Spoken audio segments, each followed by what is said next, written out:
Hello and welcome back to Pi Audiobooks. I'm Pi, and I'm so glad you could join me today.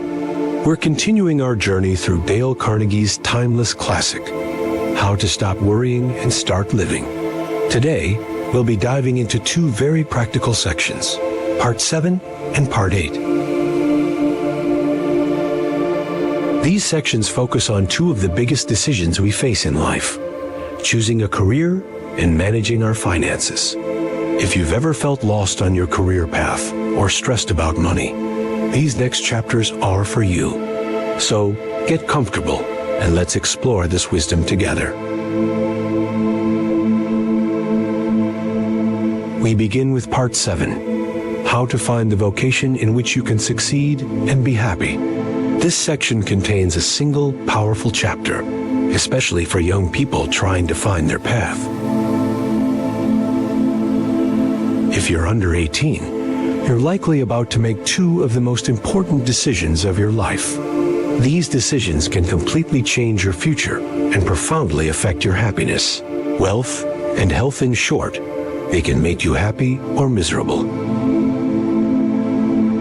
So what are these two momentous decisions? First, how will you make a living?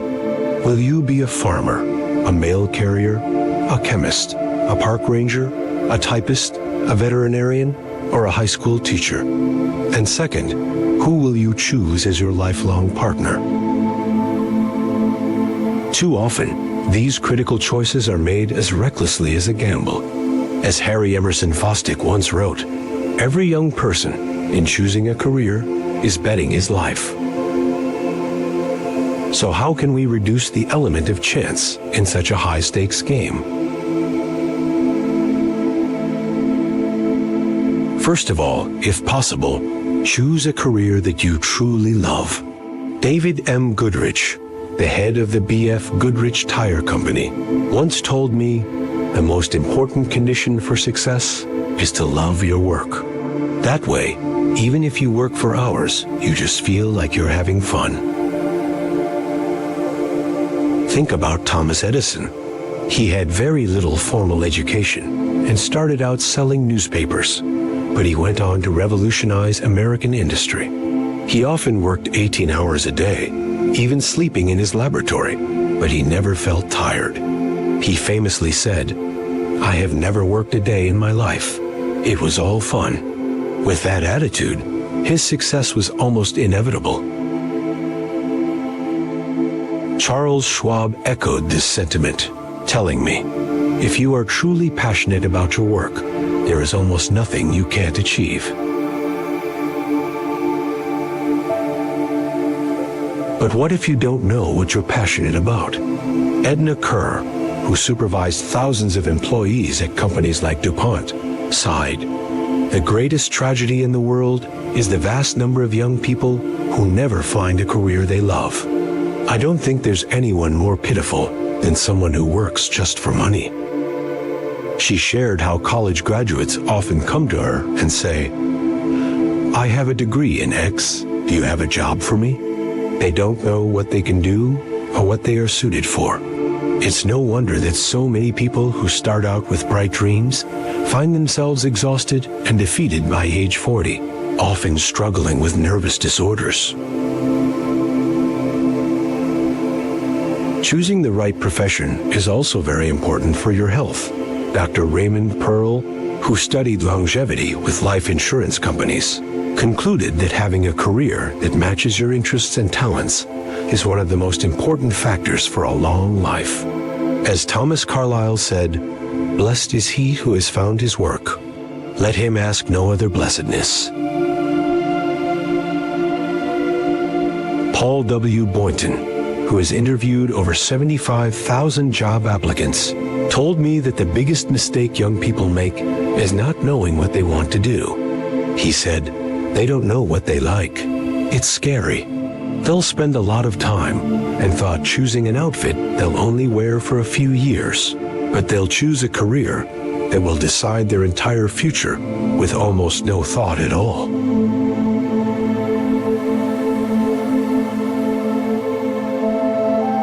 So what should you do? You can visit a vocational guidance counselor. Although this field is still developing and not always perfect, it has a promising future. A counselor can give you tests to assess your abilities and suggest suitable careers. But remember, the final decision is always yours. Be careful, though, as their advice can sometimes be amusingly wrong. They might even contradict each other. One counselor advised a student of mine to become a writer simply because she had a large vocabulary. That's absurd. Writing well requires much more than that. The ability to convey thoughts and emotions, which comes from ideas, experience, and passion, not just a large vocabulary. The young woman, a happy secretary, became an aspiring writer only to face bitter failure. So, even experts are not infallible. It's wise to get several opinions and then use your own judgment. Here is some advice for choosing your career.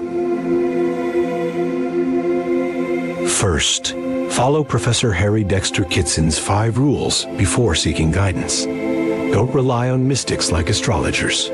Be wary of anyone who claims a single test can determine your career. Choose a professional with ample resources who is willing to consult with you multiple times before giving advice. Second, avoid overcrowded fields. For example, the insurance sales industry recruits thousands of new employees each year, but 90 out of 100 will fail within a year. Only 1 in 100 will earn a significant income. Third, spend weeks or even months researching a profession before committing. How? Interview people who have been in that field for 10, 20, or even 40 years. These conversations can profoundly shape your future.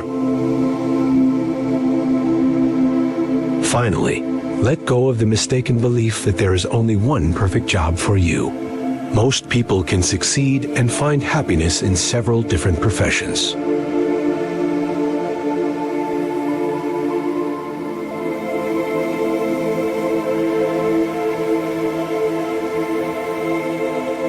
You see, choosing the right career path is one of the key decisions for a worry-free and fulfilling life. Take the time to think carefully and gather enough information before making this decision. If you find these shares helpful, don't hesitate to hit the like button and share this video with those you care about.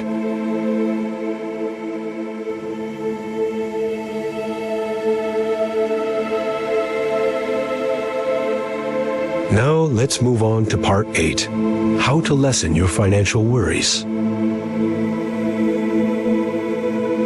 A survey by Ladies' Home Journal magazine shows that up to 70% of our worries are about money. And according to George Gallup, most of us believe that just a 10% increase in income would solve all our financial problems. But is that really true? Here are 11 principles to help you control your finances and reduce your worries. Rule 1. Keep a record of your expenses. When the writer Arnold Bennett was a poor young man in London, he had to plan his spending down to the last 2 cents a day. He always knew where his money went. He liked the system so much that he continued to use it even after he became a world-famous author with his own yacht. Rule 2. Create a budget that truly fits your needs. 2 families can live next to each other, have the same number of children, and earn the same salary, yet have very different spending habits. Why? Because everyone is different. Your budget should be tailored specifically to you. Rule 3. Spend money wisely. This means getting the most value for your money. Rule 4. Don't let your headaches increase with your income. Financial advisor Elsie Stapleton said her biggest challenge was budgeting for families earning $5,000 a year.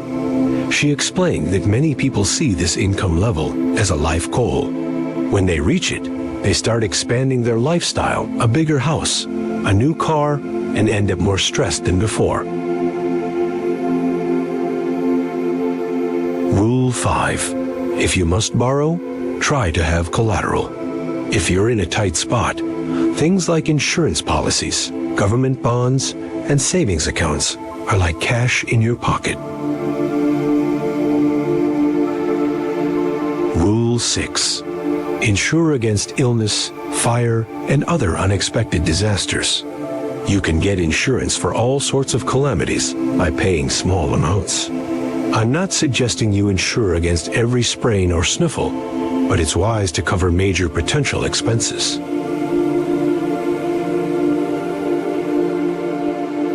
Rule 7. Don't have your life insurance paid to your beneficiary in a lump sum. If you have life insurance, arrange for it to be paid in monthly installments instead of all at once.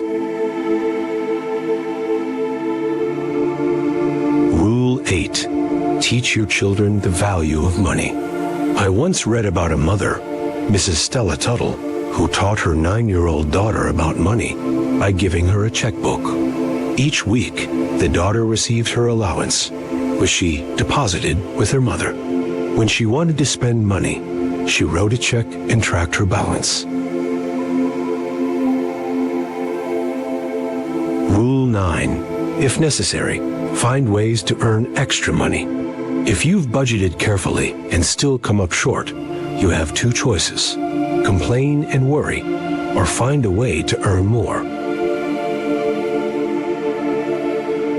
Rule 10. Never gamble.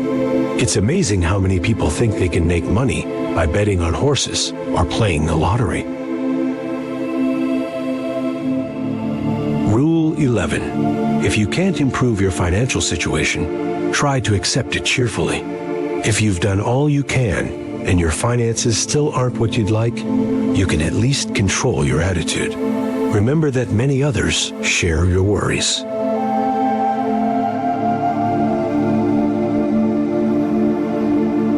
And that concludes our exploration of the book, How to Stop Worrying and Start Living. Dale Carnegie has given us some truly useful advice here. Choosing a job you love and managing your money wisely are fundamental steps toward a life free from unnecessary anxiety. It's not about having more, but about finding satisfaction in what you do and being smart with what you have. Thank you for joining me on Pi Audiobooks. I hope these insights have been helpful. Until next time, I'm Pi, wishing you peace and happiness. If you love the content I share, don't forget to hit the like button, share this video, and especially subscribe to the channel so you don't miss out on other great books and valuable lessons in the future.